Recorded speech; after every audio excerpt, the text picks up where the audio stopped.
오늘은 살아가는 이유가 무엇인가 하는 제목의 말씀을 나누겠습니다. 여러분, 한 주간 어떻게 보내셨나요? 바쁘셨지요? 많이 바쁘셨지요? 눈코 뜰 새 없는 한 주간 보내고 어느샌가 또 주일을 맞이해서 피곤한 가운데 또 교회 나오시지 않으셨습니까? 참 시간 잘 갑니다. 다 바빠요. 모두 바빠요. 할머니도 바쁘고 할아버지도 바쁘고 백수가 과로로 쓰러진다면서요. 바빠가지고 뭘 하는지 그렇게 바빠요. 대체 우리는 왜 그렇게 바쁘게 살아가고 있는 걸까요? 여름이 지나면은 차를 한번 점검하셔야 됩니다.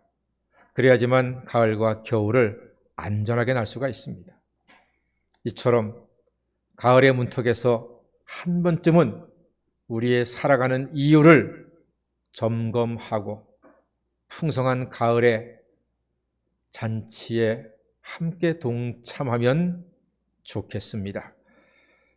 여러분, 살아야 할 이유가 있는 사람들은요, 나치의 그 지옥 같은 아우슈비츠 수용소에서도 살아남더란 말입니다. 살아야 할 이유가 있는 사람들은 살아남더래요. 살아야 할 이유, 여러분 무엇입니까? 사는 이유에 대한 많은 사람들의 대답을 제가 좀 들어봤습니다. 어떤 사람은 삼겹살 때문에 너무 맛있으니까 그거 먹기 위해 산다요. 행복하기 위해서 살아간답니다. 자식을 잘 키우기 위해서. 세상 부모 다 똑같지 않을까요? 죽으면 마누라한테 죽으니까 살아난다는 거예요. 사랑하는 사람을 위해서. 세상에 힘들게 태어났기 때문에 자기는 살아간다는 거죠. 또 어떤 사람은 별빛이 아름다워서 살아갑니다. 아주 서정적인 표현이죠. 지금까지 힘들게 산 것이 아까워서 살아갑니다. 그것도 틀린 말은 아닙니다.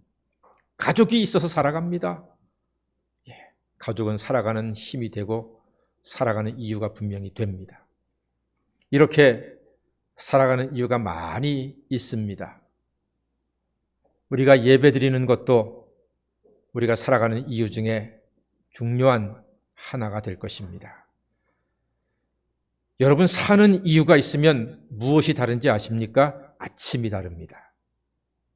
사는 이유가 없으면 아침이 오는 게 두렵습니다. 눈을 뜨는 게 무섭습니다. 문 밖에 나가는 게 겁이 납니다. 사는 이유가 없으면 그렇습니다. 그러나 사는 이유가 있으면 아침에 눈을 번쩍 뜨게 되고 자리에서 벌떡 일어나게 됩니다. 사는 이유가 그렇게 중요합니다. 아이들이 학교 갈 때는 엄마가 아이들을 깨우는데 소풍 갈 때는 아이들이 엄마를 깨웁니다. 빨리 일어날 이유가 있거든요. 그렇습니다, 여러분. 우리를 눈뜨게 하고 일찍 일어나게 하는 것, 그것이 바로 살아갈 이유인 것입니다. 사는 이유를 다른 말로 사명이라고도 합니다. 사명. 사명이요, 거창한 게 아니에요. 그냥 내가 살아가는 이유가 바로 사명이라 할 수 있습니다. 아프리카 선교사인 리빙스턴이 이런 멋진 말을 했습니다. 사명이 끝나기 전에는 하나님이 나를 데려가지 않을 것입니다. 그는 그 사명을 붙잡고 하나님을 경외하며 아프리카의 불쌍한 영혼들을 위해서 복음을 증거하고 사랑하고 섬기는 아름다운 일생을 살았습니다. 저도 리빙스턴의 그 말에 동의합니다. 저도 하나님이 주신 사명이 있습니다. 제 사명은 목사답게 세계 평화와 민족 복음화, 민족 통일이 아닙니다. 그거는 저의 기도 제목이지 제 사명은 아닙니다. 제 사명은요, 좋은 남편, 좋은 아빠가 되고 좋은 목사가 되는 것입니다. 좋은 가장이 되어서 가족을 잘 지키고 좋은 목사가 되어서 사랑하는 여러분들에게 합당한 하나님의 말씀을 증거하고 여러분이 낙심한 일을 만났을 때 힘을 주고 함께 기도하고 함께 울고 함께 웃어서 하나님께 영광 돌리는 사람으로 함께 성숙해 나가도록 돕는 것, 그것이 바로 제가 가지고 있는 사명입니다. 저는 이 사명을 위해서 호흡하고 있고 밥을 먹고 하루하루 살아가고 있습니다. 그런데 이 사명을 감당하기 위해서는요, 제가 우선 건강해야 됩니다. 아프면은 아무것도 못합니다. 제가 아파봐서 알잖아요. 견디다 허리 수술을 했잖아요. 허리가 아프니까 아무것도 못해요. 기도도 못하겠고 성경도 못 읽겠고 신방도 못하겠고 누구 위해서 기도하는 것도 못하겠고 누구를 만나서 이 얘기 들어주는 것도 못하겠고 아무것도 못하겠더라고요. 그래서 하나님, 제가 건강해서 가장으로서의 사명, 목사로서의 사명 감당할 수 있도록 저를 지켜주십시오 하고 기도하게 됩니다. 그러니까 그 사명을 위해서 저는 일단 밥을 잘 먹습니다. 제가 잘 먹는 게 목사가 저렇게 식탐이 많아서가 아니고요. 사명 감당하려고 건강해야지 사명 감당하잖아요. 그리고 저녁을 가능한 한 일찍 먹고 저녁 먹은 이후에는 아무것도 먹지 않습니다. 가능한 한. 그래야지만 혈당과 혈압이 관리가 되더라고요. 그렇게 하는 이유는 제가 건강해서 가장으로서의 사명, 목사로서의 사명을 감당하는 게 제가 해야 할 일이기 때문입니다. 그리고 저는 건강해야 되기 때문에 저는 단순히 오래 살기 위해서 건강을 추구하지 않습니다. 제가 사는 날 동안 건강하게 주신 사명을 감당하는 게 저의 소망입니다. 그래서 저는 운동을 합니다. 제가 하는 운동은 딱 두 가지입니다. 숨쉬기 운동과 걷기 운동. 숨쉬기는 그냥 쉬면 되는데 걷는 게 문제거든요. 하루 10,000보 이상 걷기 위해서 저는 최선을 다합니다. 걷는 게 좋아서 10,000보 이상 걷는 거 아닙니다. 건강해서 주신 사명 감당하기 위해서 걷는 겁니다. 그러니까 버스를 탈 때 15분이 남았어. 다음 버스. 여러분 짜증나죠? 날씨도 더운데 15분 남았으면. 근데 저는 하나도 짜증이 안 나요. 감사합니다 하면서 다음 정거장까지 걸어갑니다. 그러면은 많이 걸을 수가 있잖아요. 그런데도 아직도 8분 남았어. 한 번 더 가지. 그럼 또 다음 정거장까지 걸어갑니다. 그리고 지하철을 갈아탈 때 아직도 정거장이 차가 오려면 10분 기다려야 된다. 그러면 저는 짜증 안 납니다. 지하철 끝에서 끝에까지 그냥 걸어갑니다. 그냥 사람 구경하면서 음악 들으면서 걷습니다. 지하철 끝에서 끝에까지가요, 한 300m 넘거든요. 꽤 긴 거리입니다. 운동되거든요. 하나도 짜증이 안 납니다. 제가 왜 그럴까요? 건강해서 사명 감당하기 위해서 그렇게 걷는 것입니다. 그리고 저는 좋은 목사가 되기 위해서 제 나름대로 열심히 하고 있는 게 성경 읽기와 성경 연구입니다. 제가 책 읽는 걸 좋아하고 연구하는 걸 좋아해서 성경을 읽고 연구하고 많은 책을 읽는 것 아닙니다. 사명이 있기 때문에 성도님들에게 성경을 잘 풀어야 되고 성경을 잘 가르쳐야 되고 그리고 좋은 것들을 말씀드리기 위해서 저는 성경을 읽고 연구하고 많은 책을 읽는데 시간을 보내고 있습니다.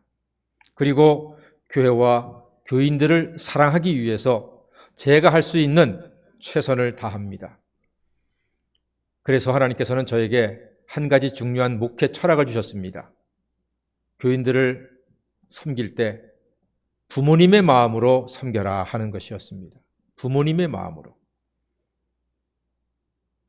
교인들을 부모님의 마음으로 바라보고 만나고 섬길 때 그게 바로 하나님께서 기뻐하시는 마음이더라고요. 신학교 다닐 때 교수님들이 그랬어요. 교인들을 양떼처럼 섬기고 소떼처럼 그렇게 잘 인도하라고 그랬어요.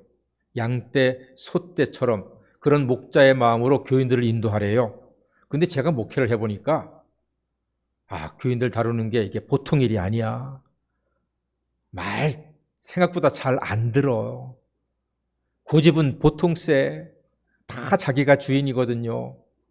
그러니까 속상할 때가 많이 있어요. 그런데 여러분, 분명히 신학교에서는 교인들을 소떼 양떼로 그렇게 배웠는데 솔직히 얘기해 봅시다. 소떼 양떼가 말을 안 듣고 들이받고 아프고 그러면 어떻게 하면 되죠? 그냥 잡아먹거나 팔아버리면 되는 거예요. 소떼 양떼는 그렇게 하면 돼요. 근데 교인들은 그렇게 못하잖아요. 교인들을 어떻게 잡아먹나요? 팔아버리나요? 바꾸나요? 그건 절대로 안 되잖아요. 그게 저의 기도 제목이었어요. 하나님, 어떻게 하면 좋습니까? 하나님께서 새벽에 저에게 응답을 주셨어요. 부모님의 마음으로 목회해라. 부모는 자식이 속썩여도 끝까지 돌보잖아요. 부모는 자식이 집을 나가면 끝까지 기다리잖아요. 부모는 자식이 아프면은 밤잠을 못 이루고 간호하고 위에서 섬기지 않습니까? 그 마음으로 목회해라 하는 것이 하나님이 저에게 주신 응답이었고 사명이었습니다. 다른 목사님들은 모르겠어요. 어떤 철학으로 목회하는지. 그러나 저는 많지 않은 교인이지만 하나님이 저에게 주신 소중한 분들 한 분 한 분을 부모님의 마음으로 그렇게 위해서 기도하고 섬기고 사랑하는 것이 저에게 주신 하나님의 사명이다 해서 부모님의 마음으로 지금 목회를 하고 있습니다. 그리고 저에게 주신 또 하나의 지혜가 있습니다. 우리 성도님들은 다 사람들 아닙니까? 사람들을 대할 때 하나님이 주신 지혜가 있는데 쓰리그예요. 고스톱판에서는 쓰리고가 최고지만 인생에서는요 쓰리그더라고요. 제가 여러분께 종종 말씀드리지 않았습니까? 다 같이 그러려니 그런가 보다 그럴 만한 이유가 있겠지. 이렇게 쓰리그를 그동안 저는 나름대로 지켜왔습니다. 그런데 이제 오늘 제가 칼럼에서 썼습니다만 두 번째 쓰리그를 바꿨습니다. 그럴 수 있지로 바꿨습니다. 나중에 한번 읽어보겠습니다만 이 쓰리그가 저에게 성도님들을 사랑하고 섬기는데 아주 중요한 도우미가 되어서 제가 사명을 감당할 수 있게 하는 힘이 되더란 말입니다. 저는 이렇게 해서 우리 교회가 평안하고 성도님들이 그리스도와 연합하며 믿음의 장성한 분량이 충만한 데까지 이르게 되기를 간절히 소망합니다. 프랑스에 존경받는 피에르 신부님이 있습니다.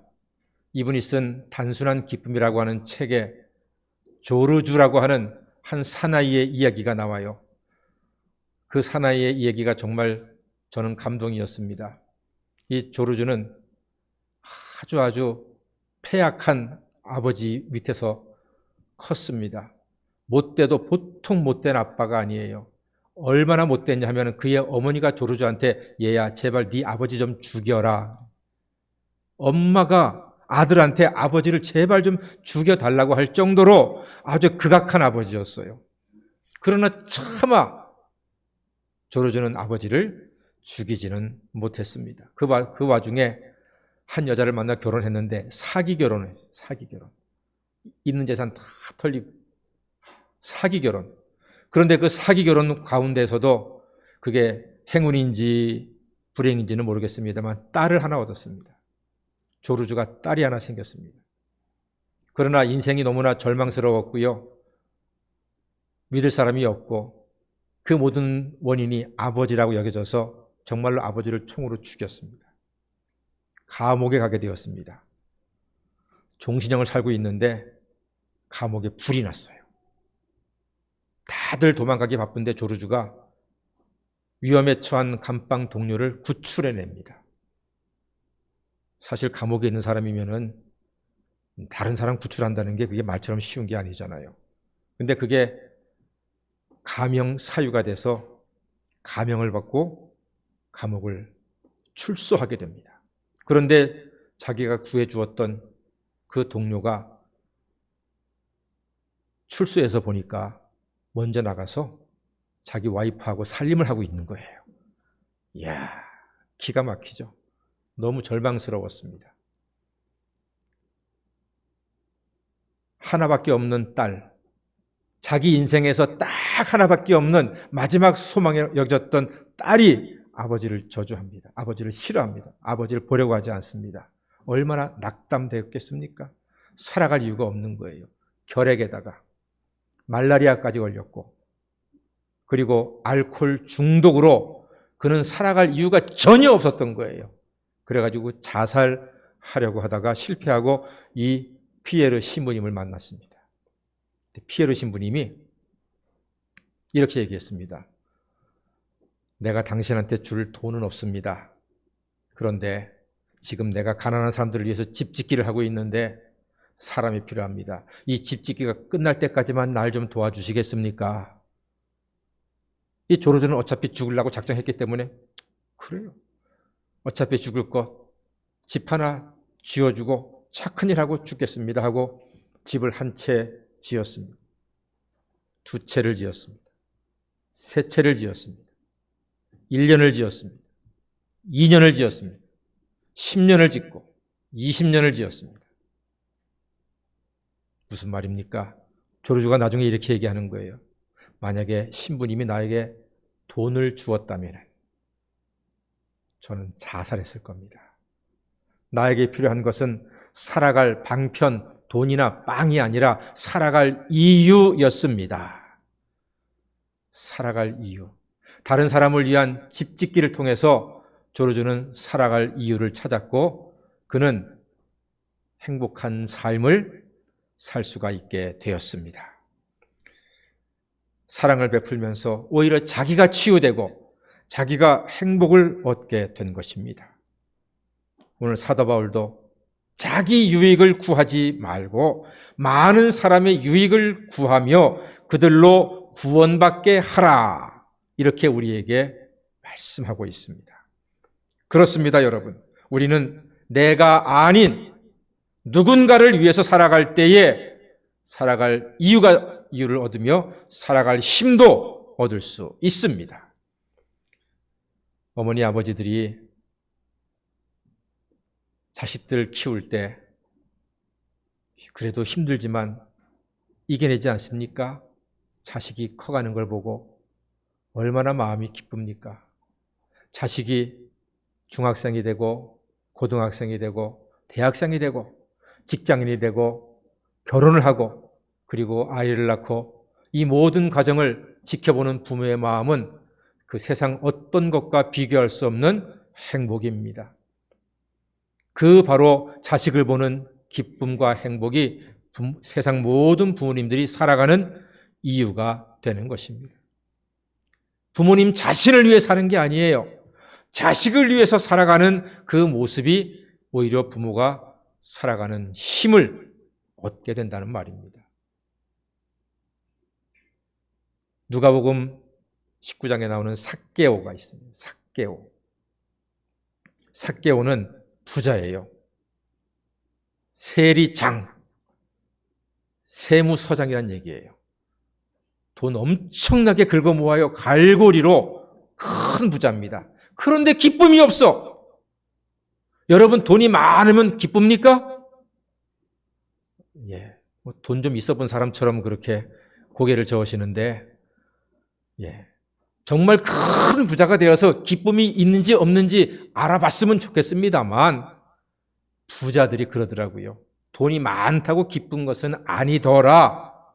다들 그렇게 이야기합니다.